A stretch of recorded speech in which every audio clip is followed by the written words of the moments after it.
When I was a brand manager at Coca-Cola, I was sitting behind a two-way mirror observing a focus group. A woman picked up a bottle of Diet Coke and said, "I drink 6 of these a day. It's always at my side. It's always there for me in good times and bad times. I really think of Diet Coke as my boyfriend in a bottle." That blew us away. It was then that I realized just how intensely consumers can connect with the brands they choose.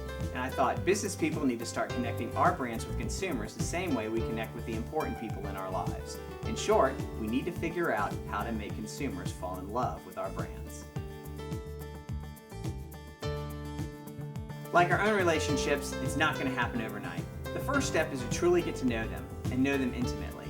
You aren't going to understand them by doing a bunch of impersonal surveys. Think about Dos Equis' Most Interesting Man in the World campaign. The marketing team spent night upon night in bars, hanging out and talking to guys.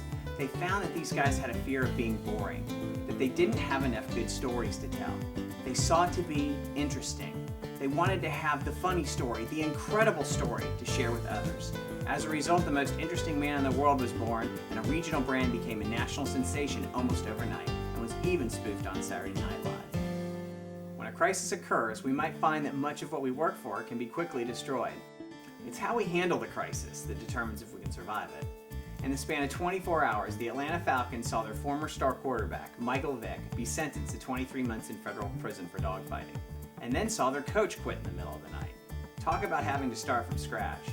But they were able not just to survive the crisis, but create an even stronger brand. Sometimes crises can be leveraged to completely change the trajectory of the consumer relationship. How the Falcons were able to rescue their brand is a testament to practicing many of the tenets that I preach about in Romancing the Brand.